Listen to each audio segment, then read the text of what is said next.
Holy cow! Oh, my voice is gone. I have had problems with my voice. Never had this before.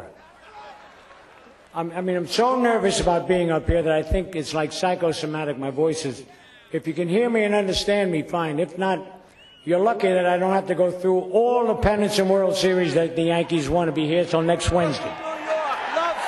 But I want to congratulate Murphy with the Golden Tonsils. Lefty, whose record speaks for itself, and Leo the Lip, who was my type of manager. The only thing was that he would get on me every once in a while in some of the World Series, and he'd like to find out something personal about you. Gad, this doesn't even sound like me. I can't. Anyway, DeRoche's favorite with me in the World Series was when I pop one up, he'd say, home run in an elevator shaft. But he was a great man. And I'll tell you, the only reason that I'm here today, believe it or not, is because of you fans, my family, my relatives, and all my friends.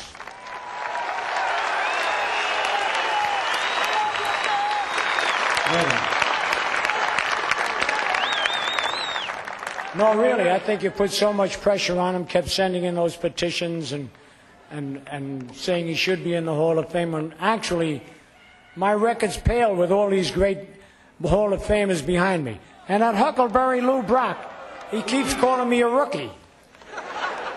I'm the oldest living rookie in the Hall of Fame. I mean, you talk about it taking a long time to get here, Steve. But anyway, I had to write a few things down because I really was dreading this speech. And I wrote down something that says, what baseball means to me. Now, I've been so lucky, with the help of the man upstairs and my family and friends, to be with the Yankees for 54 years with the same organization.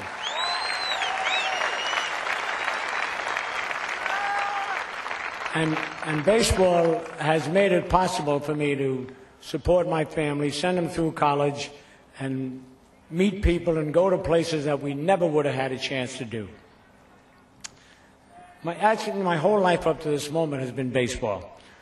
And it's flashing by me so quickly. I'm going to try and tell it as quickly as it's flashing by me. Because when I was a little kid in Brooklyn,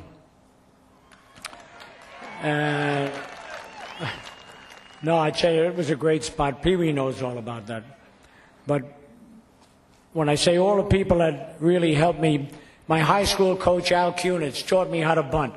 Without knowing how to bunt, I'd have never made it to the big leagues. Paul Critchell, the Yankee scout, signed me after Stengel and Bill Terry told me I was too small to play baseball, and that was a big break for me. My first two managers in the first 2 years was Ray White, who went to the same high school I did, and he took me over kids that were a lot better than I was, and you got to know somebody just like that. Bill Meyer, who was my manager at Kansas City for 2 years, was one of the great little managers, and he taught me a lot about baseball. The greatest manager I ever had was Joe McCarthy, old Master Joe. But we had so many, these great World Series. This is typical of me. I start at the end and go back to the middle and then the beginning. And I'm trying to get this down.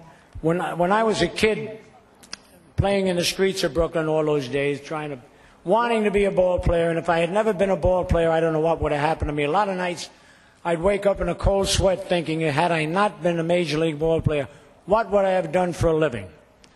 Because everything I try to do turned bad. I tried to run a snowblower, and I stuck my hand in and cut some of my fingers off. I'm lucky I can turn on the car and know how it runs, and if I open the refrigerator and it's not right in front of me, I don't know what I'm looking for. It's really terrible. But when I talk about being a kid and playing on the streets of Brooklyn, we played everything that was possible: stickball, racquetball, boxball, paddleball. Pee-wee never heard of any of these things because he was shooting marbles down in Louisville. But these were great games, and it was great for our hand-eye coordination. So we broke a couple of windows, and my mother, God bless her, said, look, get a cover off a baseball. It was tough to get a baseball, number one, but we got one cover broke off. She filled it full of rags, and we were able to play on the street, and you could throw curveballs. I think that helped me as much as all the spring training and all the practice in the minor leagues. If people are understanding this speech, just raise your hand, or else you... Well... I'm going to introduce... My family knows me, so they raise their hands. But I'll never forget when the Yankees finally signed me to a contract, and they sent me to Bassett, Virginia in 1937. I had never been away from home. My father took a $20 bill and pinned it to my undershirt. He says, you got to watch out for those guys on the trains. And the Yankees gave me a nice seat, no sleeper, sat all the way to Bassett, Virginia. But it was a beautiful trip because we went through Washington, D.C., stopped in Richmond, Virginia, the first taste of Southern fried chicken. I tell you, it was delicious. But they gave me, hey, White, what's that stuff that looks like oatmeal? Grits.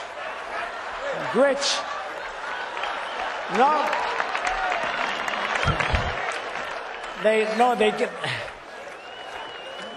They gave me these grits, and I didn't know what to do with them.